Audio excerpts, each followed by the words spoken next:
À l'exception du bruit lointain de chaussures crissant sur les débris et du bourdonnement sourd des machines extraterrestres, le champ de bataille était silencieux. Le caporal Ethan Drake examinait le terrain désolé tout en ajustant son casque. Un mélange de sol calciné et de formations cristallines étranges qui brillaient faiblement à la lumière d'un soleil inconnu. Afin de négocier avec les Zarat-Teyan, une race extraterrestre hautement développée, dont la reine contrôlait son royaume depuis un château flottant au-dessus de leur planète natale, il avait été assigné à l'équipe d'attaque d'élite de l'humanité. Il n'y avait aucun soldat comme Ethan. Il était renommé pour sa détermination inébranlable, son humour spirituel et sa capacité à persévérer face à une adversité écrasante.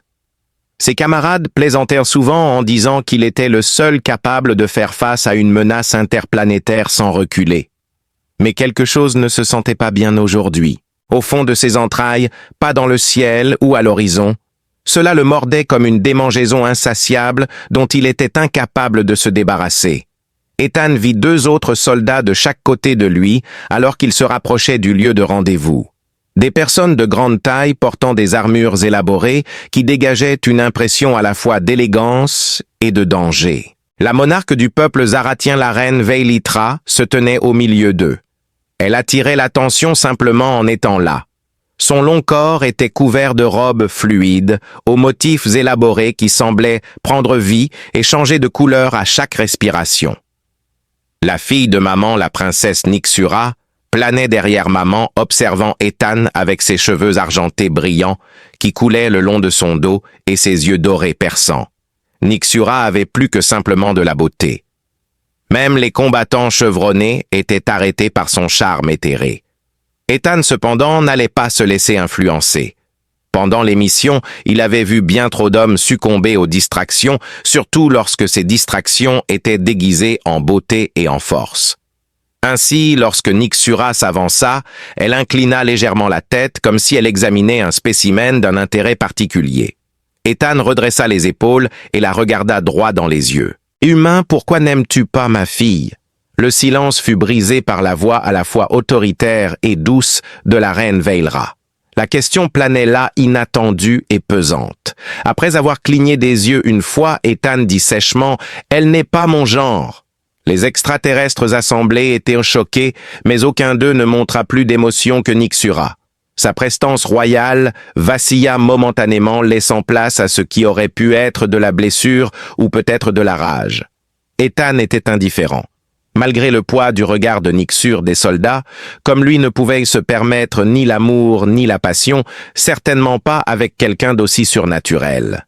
Ethan fit de nouveau face à la reine. Il déclara fermement « Nous sommes ici pour discuter des termes, pas pour jouer les entremetteurs », en croisant les bras sur sa poitrine. Son bluff dissimulait le malaise qui mijotait sous la surface. La reine Veilra le regarda froidement, un petit sourire se dessinant sur ses lèvres, alors qu'elle disait « Cette mission était censée assurer la paix entre les humains et les Zarat-Teyan, pas se transformer en une sorte de feuilleton cosmique. » Excellent caporal Drake. Passons à autre chose. Cependant, sachez que ma fille prend le rejet très au sérieux. Ethan aperçut du coin de l'œil Nixura serrant les poings, ses doigts fragiles scintillant faiblement d'électricité. Fantastique, pensa-t-il. Fantastique. Alors que les négociations commençaient, Ethan surveillait constamment chaque mouvement de Nixure. Elle le regardait de temps en temps, son visage illisible. Était-elle en train de tester sa détermination de planifier une vengeance, ou peut-être essayait-elle encore de le séduire? Ethan était convaincu d'une chose quelle qu'elle soit. Maintenir sa concentration serait difficile. Pas quand une princesse extraterrestre méprisée observait tout ce qu'il faisait. Ethan était assis avachi dans la salle à manger du croiseur humain qui orbitait autour de la planète, buvant une tasse de café tiède et revivant mentalement les événements de la journée. L'équipage s'est rassemblé autour de lui, parlant avec enthousiasme de la réunion et faisant des suppositions folles sur les plans des Zaratiens et l'intérêt évident de Nixure pour Ethan. Le lieutenant Marcus Kane a demandé « Tu lui as vraiment dit qu'elle n'était pas ton genre ?» Le meilleur ami d'Ethan est parfois son complice. Marcus sourit bêtement en s'appuyant contre la table. Je ne sais pas si je devrais te féliciter ou te gifler pour être un tel idiot, mec. Ethan prit une autre gorgée de son café et haussa les épaules. Je veux dire, je n'avais pas vraiment le choix. Quand on essaie de rompre avec une princesse extraterrestre, tu crois que je vais devenir intime avec elle? Marcus a ri. Allez, s'il te plaît. Elle est forte, belle, et visiblement amoureuse de toi. Qu'est-ce qu'il n'y a pas à apprécier? Tout. Ethan riposta. Pour commencer, elle n'est pas humaine. Elle est de la royauté pour commencer. Troisièmement, incapable d'expliquer la véritable cause de sa réticence, il s'est interrompu. C'était plus que le devoir ou la fierté. La peur en était la cause. La peur de perdre le contrôle et de laisser ses sentiments influencer ses décisions. Les relations créaient des problèmes et ces complications entraînaient des fatalités. Marcus, cependant, n'était pas persuadé. Il agita un doigt de manière taquine vers Ethan en disant « Tu as peur. Reconnais-le. Tu as peur qu'elle ne te conquiert vraiment. » L'interphone du vaisseau s'alluma avant qu'Ethan ne puisse répondre. La voix dure du capitaine dit « Caporal Drake, présentez-vous immédiatement sur le pont. » Ethan s'éloigna de la table et se dirigea vers le pont en grognant. Il ne pensait pas que cela rendrait sa vie plus facile, quoique l'avenir lui réservât.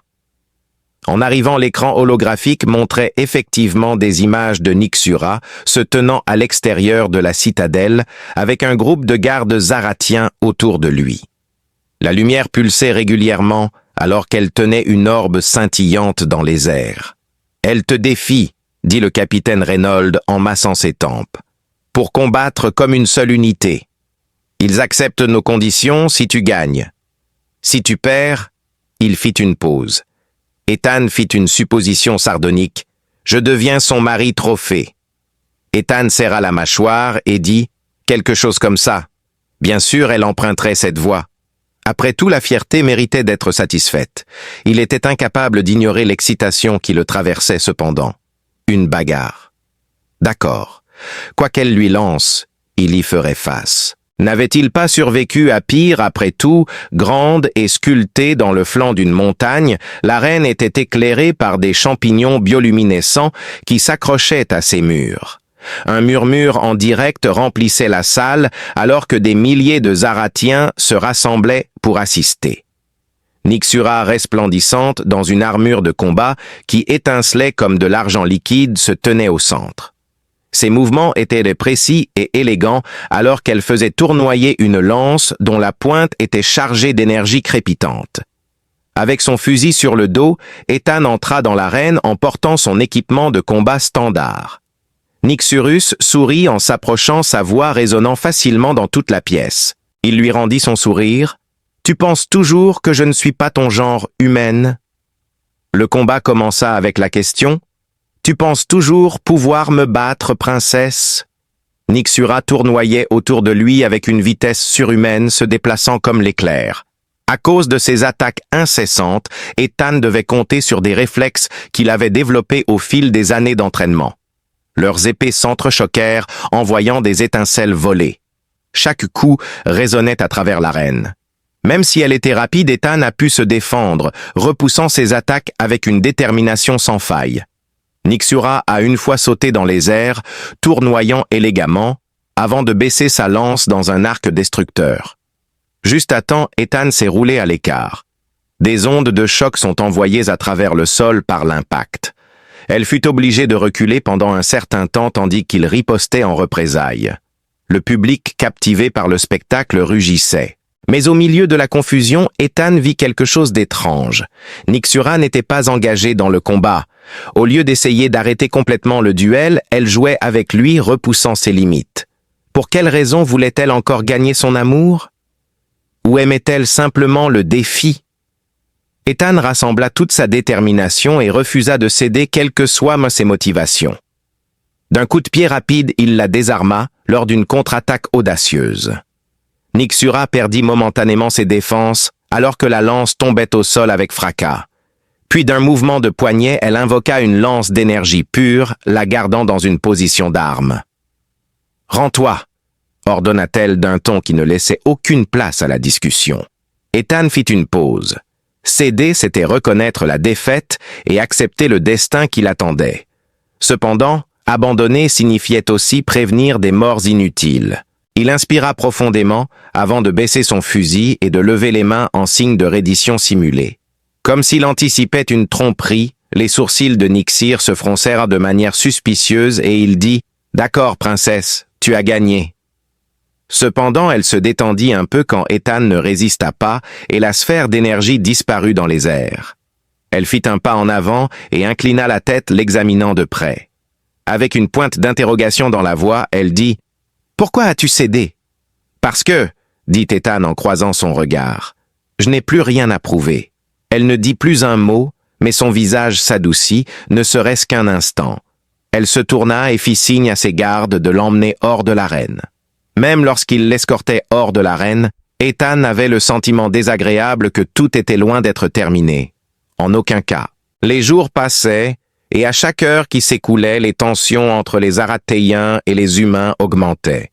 Ethan se sentait de plus en plus seul, tant mentalement que physiquement, tandis que les conversations formelles continuaient.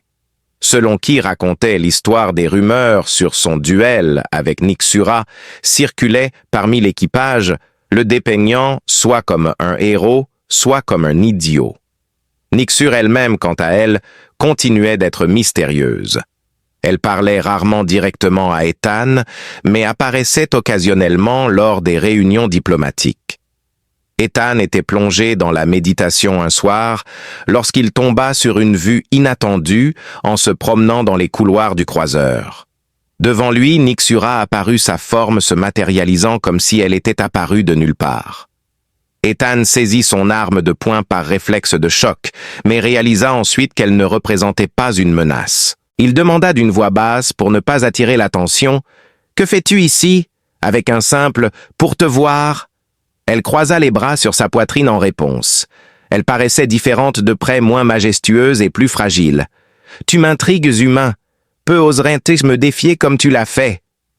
Ethan rit. « Te défier. » J'ai simplement dit la vérité. Ses yeux deviennent de pierre. La vérité est une expérience personnelle. Peut-être que vous n'avez tout simplement pas d'imagination. J'ai beaucoup d'imagination, tu sais. Ethan rétorqua. Il y a suffisamment de possibilités pour que cette conversation tourne mal. Nixura sourit comme s'il trouvait son insubordination amusante. Caporal Drake, vous me faites rire. Elle hésita, jetant un regard méfiant autour d'elle avant de continuer, plus que tu ne le réalises. Mes proches sont en désarroi. Certaines personnes pensent que nous devenons plus faibles lorsque nous créons une alliance avec les humains. D'autres voient des possibilités. Ma mère doit marcher sur une corde raide. La tradition et le progrès doivent être équilibrés. Malgré sa propre curiosité, Ethan demanda « Et où te situes-tu » Elle dit « Cela », en se penchant jusqu'à ce que leurs visages ne soient qu'à quelques centimètres l'un de l'autre. « Cela ne te regarde pas » demanda Ethan, mais avant qu'il ne puisse répondre, le vaisseau fut rempli d'alarmes. Au-dessus, des lumières rouges clignotaient, accompagnées de cris qui résonnaient dans les couloirs. Les défenses du croiseur avaient été compromises par quelqu'un ou quelque chose. Nixura saisit le bras d'Ethan sans hésitation et le traîna vers une trappe à proximité. « Viens avec moi !» ordonna-t-elle, sa voix inflexible. Ethan s'y opposa, mais il se laissa entraîner. « Pourquoi devrais-je te faire confiance ?» demanda-t-il. « Parce que, » dit-elle souriant rythmiquement en regardant par-dessus son épaule, « tu n'as pas de meilleur choix. » Ils se sont tous deux jetés dans le pandémonium qui se déroulait sur le navire de croisière, se faisant entièrement confiance, mais étant contraints par des circonstances incontrôlables. Quoi qu'il y ait devant eux, ils étaient liés, qu'ils le veuillent ou non. Ethan et Nixura se frayaient un chemin à travers le labyrinthe de couloirs, évitant les étincelles et les débris, alors qu'ils se dirigeaient vers la source de la perturbation, tandis que les membres de l'équipage tentaient frénétiquement de maîtriser la situation en criant des ordres et en déclenchant les procédures d'urgence. La brèche avait commencé sur le pont des machines où une fumée épaisse et âcre s'échappait à travers les couloirs étroits. « À quoi avons-nous affaire ici exactement ? Qu'est-ce que nous affrontons ici ? demanda Ethan, serrant fermement son fusil en tournant un coin. « Saboteur !» répondit Nixure brusquement. « Mon genre !» Ça devait être du sabotage interne. Apparemment, les problèmes de confiance n'étaient pas propres à une seule espèce. « Des dissidents qui s'opposent à toute alliance avec les humains !» murmura Ethan. « Doutes-tu toujours de tes alliés, ou est-ce seulement moi ? Appelle ça du scepticisme professionnel. » Plaisanta Ethan en se baissant pour éviter un morceau de conduit qui tombait et qui manqua de peu sa tête. Après tout, nous n'étions pas exactement alliés la dernière fois que j'ai vérifié. Alors quel est le plan, princesse? Se battre pour passer ou se faufiler? Nixura lui jeta un coup d'œil de côté, ses yeux dorés brillant malicieusement. Un petit sourire courba ses lèvres, mais il disparut dès qu'ils arrivèrent à l'entrée de la chambre principale du réacteur où une bande d'insurgés zaratiens travaillait fébrilement pour désactiver les systèmes centraux du vaisseau. Leurs mouvements étaient méthodiques et efficaces, et ils étaient armés d'armes élégantes et futuristes, ce qui en faisait une menace redoutable qu'Ethan doutait qu'ils puissent vaincre seuls. « Nous avons besoin de renforts », murmura Ethan, jetant un coup d'œil prudent autour de la porte. « Pas le temps », dit Nixer. « S'ils réussissent, tout le vaisseau sera compromis. Nous agissons maintenant. » Avant qu'Ethan ne puisse dire quoi que ce soit, Nixura se précipita en avant, sa silhouette s'obscurcissant, alors qu'elle lançait une volée de tirs d'énergie sur le rebelle le plus proche. Les insurgés furent pris au dépourvu, et Ethan eut juste le temps de se joindre à la mêlée, alors que les attaquants trébuchaient. Ils se battirent ensemble avec une synchronie que ni l'un ni l'autre n'avait anticipé la précision de Nixir équilibrant parfaitement la force physique d'Ethan. Il vit Nixure se précipiter à l'action, détournant les tirs entrant avec une barrière scintillante faite d'air pur, et l'un d'eux réussit à atteindre directement Ethan, le projetant en arrière avec une douleur explosive dans les côtes, alors qu'il luttait pour se relever, sa vision nageant à travers la brume. « Reste à terre, humain !» Ethan serra les dents et refusa de rester immobile alors qu'elle aboyait sa voix aiguë d'urgence. Respirant lourdement, il se força à se lever, rejoignant à nouveau Nixura dans la dernière charge et utilisant le pandémonium à son avantage, il rampa vers une arme tombée, la saisissant alors qu'un autre rebelle s'approchait et tira avec un rugissement désespéré, atteignant sa cible et détruisant la menace. Les saboteurs étaient vaincus lorsque la poussière retomba leur chef capturé et maîtrisé, et Ethan était épuisé mais triomphant, alors qu'il s'appuyait contre un mur tenant son côté blessé. Nixura s'approcha prudemment, son visage plus doux que d'habitude, et admit à contre-cœur « Tu as bien combattu » en lui offrant de l'aider à se relever. « Pour un humain » dit Ethan, parvenant à esquisser un faible sourire, « et toi-même tu n'es pas mal non plus. » « Pour une extraterrestre » plaisantèrent-ils, mais le capitaine Reynolds et un groupe de renforts arrivèrent, et quand ils virent les dégâts et le couple improbable qui avait neutralisé la menace, le capitaine haussa un sourcil. « Pourriez-vous m'expliquer ce qui s'est passé ici? C'est compliqué, » dit Ethan en regardant Nixura. Compliqué en effet. Après la bataille, les relations entre les humains et les Zarad-Tayens ont progressivement changé. La nouvelle de la coopération entre Ethan et Nixar s'est répandue rapidement, leur valant le respect réticent des deux parties. Bien que les tensions sous-jacentes persistaient, les négociations se poursuivaient avec un nouvel élan. Alors que le croiseur était sur le point de quitter l'espace aérien zaratien, Ethan se retrouva seul sur le pont d'observation, contemplant les étoiles. Derrière lui, des pas légers indiquaient l'approche de Nixura. Pour Ethan, cette expérience fut un tournant, une prise de conscience que peut-être tout ne rentrait pas parfaitement dans les catégories d'amis ou d'ennemis. Cependant, des questions subsistaient qui avaient planifié la tentative de sabotage. Qu'est-ce que cela signifiait pour la pièce fragile qu'ils cherchaient à construire? Et surtout, quel rôle Ethan et Nixer joueraient-ils à l'avenir? « Tu m'as sauvé la vie », murmura-t-elle finalement, brisant le silence, alors qu'elle le rejoignait en silence, sa présence à la fois rassurante et déconcertante. « Pourquoi ?» Ethan haussa les épaules, les yeux toujours fixés sur l'horizon. « Tu as préservé la mienne pour la même raison. Obligation de survie. Choisis ton préféré. » Elle le regarda pendant un moment, son visage illisible. Quelque part au-delà du hublot d'innombrables possibilités attendaient incertaines imprévisibles et incontestablement excitantes. Aucun des deux ne parla à nouveau, se contentant de partager ce moment de calme avec l'autre. Peut-être, ou peut-être, y a-t-il plus en toi qu'il n'y paraît. Le vaisseau tangua légèrement avant qu'Ethan ne puisse répondre, signalant le saut dans l'hyperespace. Les jours qui ont suivi la tentative de sabotage ont été un tourbillon de réunions diplomatiques, d'examens médicaux pour les blessures d'Ethan et de regards furtifs entre lui et Nixura. Quoi qu'il en soit, ils y faisaient face ensemble, liés par des luttes communes et des secrets non résolus. Ethan essayait de l'ignorer en l'attribuant à l'adrénaline de leur expérience partagée, mais il savait mieux que cela.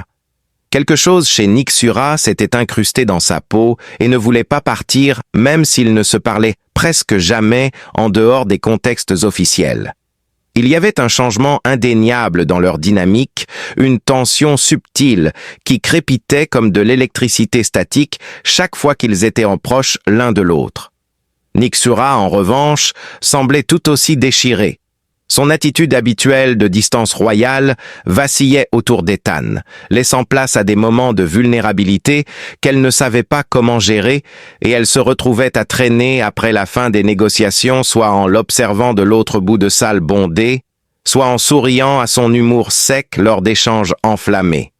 Un soir, alors que le croiseur naviguait à travers le vide en direction de la Terre, Ethan choisit de se promener sur le pont d'observation. Les étoiles s'étendaient à l'infini au-delà du verre, un rappel de la petitesse et de la fragilité de l'humanité. C'était frustrant pour elle, cette attraction inexplicable envers quelqu'un d'aussi obstinément humain, mais elle ne pouvait nier son existence. Nixura, qui était discrètement arrivé à côté de lui avec ses cheveux argentés, captant la faible lueur des soleils lointains, était la dernière personne qu'il s'attendait à voir. Ethan dit « Tu ne devrais pas être ici », sans la regarder. Puis Nixura ajouta doucement « Si quelqu'un nous voit, ils ne le feront pas. Quelle différence cela fait-il même s'ils le font? Nous avons déjà montré que nous pouvons coopérer. » Avec un soupir, Ethan se passa la main dans ses cheveux ébouriffés. « Nous ne devrions pas commencer à nous entendre juste à cause de ça. Tu sais, les gens parlent. Et quand as-tu commencé à te soucier de ce que les autres pensent? » Avec un sourcil gracieux, Nixer raconta. « Tu n'as pas exactement la réputation de suivre les règles. »« C'est un bon point, » dit Ethan avec un sourire sardonique. « Cependant, ce n'est pas la même chose. Tu es complexe. » Nixura gloussa. Un son bas et mélodieux qui le glaçait jusqu'aux os. Intricate. « De toi, c'est vraiment riche. » Alors qu'ils regardaient à l'horizon infini devant eux, ils tombèrent dans un silence amical. Après un certain temps, Nixur reprit la parole, mais d'une voix feutrée. « As-tu déjà réfléchi à ce qu'il y a au-delà de ces étoiles des mondes non affectés par les conflits où des créatures semblables à nous pourraient vivre côte à côte sans crainte ?» Ethan la regarda surpris par le ton de nostalgie dans sa voix. Il a reconnu que cela arrivait occasionnellement, mais ensuite, je me rappelle la réalité. Il y aura toujours de la peur. Nous luttons plus fort pour la paix à cause de cela. Cherchant quelque chose d'inexprimé, ses yeux dorés rencontrèrent les siens. Ethan, qu'en est-il de l'amour? La peur t'empêche-t-elle aussi de faire ça? Il fut pris de court par la question et dut se détourner. Amour. Aucune arme qu'il ait jamais utilisée n'avait le même poids que ce terme de 4 lettres. Afin de se protéger des enchevêtrements émotionnels, il s'était immergé dans le devoir pendant des années. Cependant, alors qu'il se tenait à côté de Nixura, il sentit que ce mur commençait à céder. « Je ne sais pas, » dit-il finalement. « Peut-être. » Le moment fut interrompu lorsque les sirènes du navire retentirent une fois de plus, avant que l'un ou l'autre ne puisse dire quoi que ce soit de plus. Le danger était cette fois externe. Un énorme vaisseau extraterrestre sorti de l'hyperespace, sa forme angulaire débordant d'armement. Alors que la voix du capitaine Reynolds résonnait dans le haut-parleur, la panique s'empara du vaisseau. « À vos postes de combat tout le monde! Faites-le encore! Au poste de combat tout le monde! » Ethan se tourna vers Nixura sans hésitation. Nos pauses semblent être terminées. Ses traits se durcirent de détermination alors qu'elle hochait la tête. Humain reste prêt. Un bazar va éclater. La gravité de la situation frappa Ethan comme un train de marchandises alors qu'ils approchaient à toute vitesse du pont. Une chose était certaine, quoi qu'il y ait devant sur ce navire non identifié. Y survivre mettrait à l'épreuve tout leur courage, leur force et peut-être même leur amour. Le chaos régnait en maître sur le pont. Alors que les moniteurs holographiques clignotaient avec les données provenant du mystérieux vaisseau, les membres de l'équipage se précipitaient pour prendre leur poste. Ethan n'avait jamais rien vu de tel. Avec des vrilles d'énergie pulsante glissant sur sa surface, c'est un hybride d'éléments organiques et mécaniques. Comme un prédateur poursuivant sa proie, il exsudait le danger. La technologie zaratienne n'est pas cela. Avec les sourcils froncés, Nixer dit en examinant les lectures. C'est une chose plus ancienne, plus antique. Le capitaine Reynolds frappa la console avec son poing. Nous sommes salués par qui que ce soit. Répare-le. Sur l'écran principal, une image déformée est apparue. Une silhouette dans l'obscurité, une ombre. Il grogna d'une voix rauque. Cède ton vaisseau et prépare-toi à être absorbé.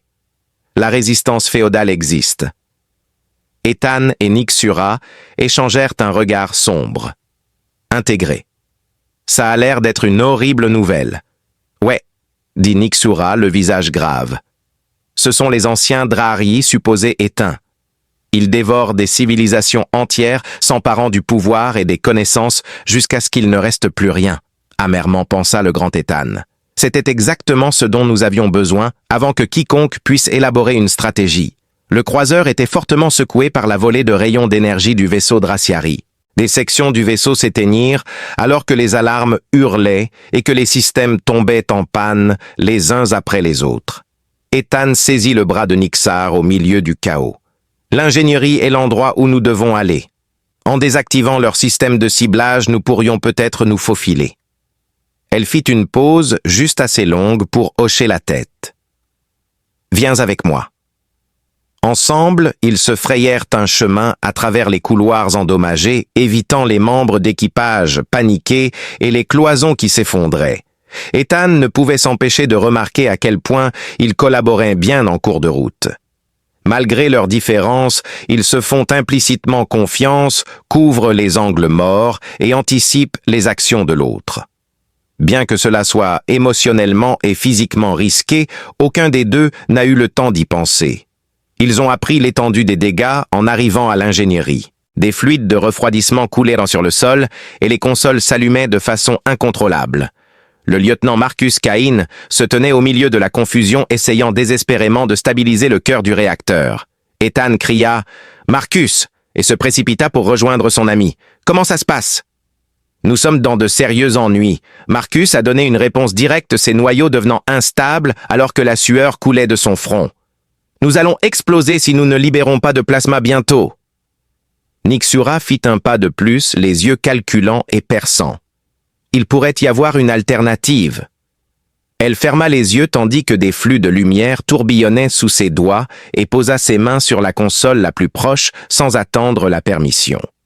Les alertes paniquées s'estompèrent progressivement à mesure que le système se stabilisait. « Comment as-tu fait ?» Marcus commença la regardant avec émerveillement. Pas le temps d'expliquer. Le ton de Nixura s'adoucit un peu, mais elle restait toujours brusque. Occupons-nous maintenant de nos visiteurs indésirables. Nixer a pu rediriger toute la puissance restante vers l'arsenal du croiseur en utilisant son accès au système du vaisseau. Ils ont lancé une contre-attaque qui a surpris le Dari avec Marcus surveillant les systèmes vitaux et Ethan organisant les équipes d'incendie. Leurs tirs ont atteint leur cible désactivant le vaisseau ennemi et des explosions ont illuminé le vide. Mais il y avait un prix à payer pour la victoire. Les croiseurs étaient gravement endommagés alors que les Drahri se retiraient dans l'hyperespace, les laissant piégés dans l'espace profond avec des provisions limitées. Pire encore, des hostilités ont éclaté parmi l'équipage, certains accusant Nixura d'avoir initialement attiré un tel danger. Plus tard, Ethan la découvrit sur le pont d'observation contemplant les débris éparpillés dans le ciel. Elle baissa légèrement les épaules, une indication inhabituelle de fatigue. « Ça va », dit-il doucement en s'approchant avec prudence. Sa voix n'était qu'un murmure lorsqu'elle secoua la tête. « Ce n'est pas vrai », argumenta Ethan en faisant un pas de plus. « J'ai apporté la ruine à nous tous. Ma présence met en danger tout le monde à bord de ce navire. Nous aurions péri sans toi là-bas. »« Mais à quel prix ?» demanda Nixa, ses yeux dorés scintillant de larmes alors qu'elle se tournait vers lui. « Combien doivent être incapables de résister et souffrir à cause de moi ?» Ethan tendit la main et lui caressa la joue. « Et ne sois pas trop dur avec toi-même, nous allons trouver une solution. » Alors que leurs regards se croisaient, le cosmos semblait disparaître pendant un bref instant.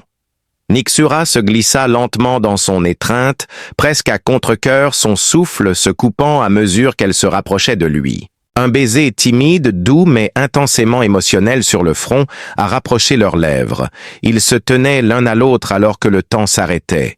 Au milieu de l'immensité de l'espace, deux individus trouvent du réconfort dans l'endroit le plus improbable. Nixur appuya son front contre le sien lorsqu'ils se séparèrent, enfin sa voix tremblant. « Maintenant quoi ?» Avec un léger sourire, Ethan a glissé une mèche de ses cheveux argentés derrière son oreille. « Nous survivons ensemble. » Ils n'avaient aucune idée que leur amitié récemment formée serait bientôt mise à l'épreuve ultime. Une épreuve qui contredirait toutes leurs convictions concernant le sacrifice, l'amour et la loyauté. Les jours après leur baiser étaient remplis de sentiments de réparation et de choix. Alors que le croiseur avançait péniblement dans l'espace, son équipage rationnait les provisions et travaillait sans relâche pour réparer les dégâts. Ethan et Nixura ont réussi à se faufiler ensemble malgré le chaos. Des discussions tardives sur le pont d'observation ou des moments tranquilles dans des couloirs déserts. Ils se rapprochaient à chaque seconde qui passait, leur lien se renforçant à chaque regard et chaque phrase murmurée. Mais les choses n'étaient pas toujours faciles. Au sein de l'équipe, les rumeurs sur leur relation se sont immédiatement répandues et ont conduit à des discussions houleuses. D'autres considéraient leur lien comme insensé, voire dangereux, tandis que d'autres le voyaient comme un pont entre les Arath-Tayens et les humains, un symbole d'espoir. Les arguments sur la question de savoir si l'amour pouvait vraiment transcender les espèces, les cultures et des siècles d'inimitié éclataient pendant les repas et les changements de quart. Ceux qui auparavant appelaient Ethan un héros ont remis en question sa loyauté et il a encaissé le plus gros des critiques. « Tu laisses tes émotions influencer tes décisions. » Lors d'une réunion particulièrement houleuse, un policier a perdu son sang-froid. Quand cette infatuation nous explosera au visage, que se passera-t-il? Ethan répondit calmement mais fermement. Ce n'est pas un béguin romantique. Tu ne me connais pas du tout si tu crois que je mettrais en danger la vie de mon équipage pour quelque chose de moins qu'authentique. Tout au long, Nixura est resté à ses côtés, sa présence constante. Avec une dignité silencieuse, elle supportait les insultes et les regards glacials, ne permettant pas à l'animosité d'affaiblir sa détermination. Leur union a inspiré une petite faction croissante, à bord du navire ceux qui croyaient en la perspective de la coexistence. Quand on lui demandait pourquoi elle continuait malgré les critiques, elle répondait simplement « parce qu'il en vaut la peine ». Les rancunes se sont progressivement apaisées et ont été remplacés par un optimisme prudent. Même le capitaine Reynolds, qui avait été sceptique au début, commença à réaliser les possibilités de leur collaboration. Peut-être a-t-il avoué une nuit en voyant Ethan et Nixer organiser les réparations? Peut-être que nous avons mal interprété cela. Peut-être que la confiance, plutôt que les traités, est le point de départ de la paix. Des semaines plus tard, alors que le croiseur se rapprochait de l'orbite terrestre, les préparatifs d'atterrissage ont éclaté. La planète était un nid de désaccords et d'excitation quand la nouvelle de leur arrivée parvint à la maison. Les conséquences d'un soldat humain tombant amoureux d'une princesse extraterrestre étaient le sujet de débats continus dans les médias qui dépeignaient tout du conflit apocalyptique à la concorde utopique. Mais rien de tout cela n'avait d'importance pour Nixura et Ethan. Au lieu de cela, Ils se concentraient sur l'avenir proche, plaidant leur cause auprès des dirigeants de la Terre, s'assurant que les autres représentants zoratiens voyageaient en toute sécurité et naviguant dans les eaux inexplorées de leur propre connexion. La scène était bizarre quand ils sont finalement descendus du vaisseau et ont mis le pied sur le sol. Derrière les barricades des foules se sont rassemblés criant et applaudissant à parts égales. Chaque mouvement qu'ils faisaient était enregistré par des caméras qui clignotaient comme des stroboscopes. Le commandant d'Ethan, le général Hargrove, était en tête. Son visage était illisible. Caporal Drake. Hargrove s'avança et aboya. « Donnez une explication. » Ethan se redressa et regarda directement dans les yeux du général. « Je suis tombé amoureux, monsieur. C'est la seule explication. » La foule murmura.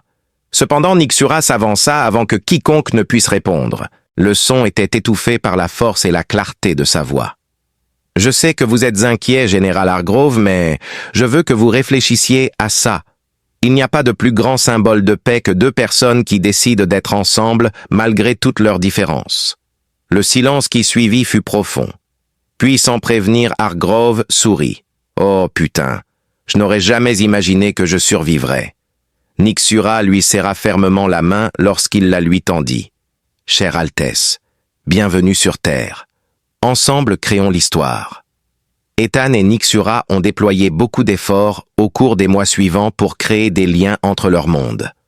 Ensemble, ils ont pris la parole, lors de rassemblements internationaux, se sont engagés dans des interactions interculturelles et ont même travaillé sur des initiatives scientifiques pour approfondir la compréhension du cosmos par les deux espèces. Leurs efforts ont été couronnés de succès. Après un changement significatif dans l'opinion publique, les discussions sur le conflit ont rapidement cédé la place aux espoirs de coopération. Leur relation n'en est sortie que plus forte. Ethan s'agenouilla devant Nixura dans un jardin tranquille à l'extérieur des bureaux de l'ONU par une fraîche soirée d'automne sous un ciel étoilé. Il tenait une simple bande faite de matériaux indigènes à la fois à la Terre et à Zarathia. Un signe de solidarité. D'une voix calme, malgré la boule dans la gorge, il dit « Nixura, tu m'as démontré que l'amour transcende toutes les frontières, les galaxies et les distinctions. Vivras-tu toute ta vie à prouver aux autres ce que nous savons déjà ?» Alors qu'elle hochait la tête et l'attirait dans une étreinte serrée, les yeux de Nixure brillaient de larmes. En effet, Ethan, toujours. La planète et la galaxie n'avaient jamais été témoins d'une cérémonie de mariage comme la leur. Cela combinait les coutumes zarathiennes avec les traditions humaines alors qu'ils échangeaient leurs vœux sous une canopée scintillante de fleurs bioluminescentes dans un immense amphithéâtre avec vue sur les océans de la Terre. Les milliers de personnes, à la fois des extraterrestres et des humains, ont applaudi. Au fil des années, Ethan et Nixura ont créé une existence heureuse et significative. Ils s'établirent dans un vaste domaine entouré de lacs scintillants et de collines ondulantes, et ils accueillirent une famille d'enfants qui possédait les meilleures qualités des deux parents. La grâce et la sagesse de Nixer, l'esprit et la fortitude d'Ethan. Leur plus jeune, un garçon espiègle nommé Orion, montrait un talent pour jouer avec la technologie, tandis que leur aîné, une fille vive nommée Lyra, aspirait à devenir diplomate.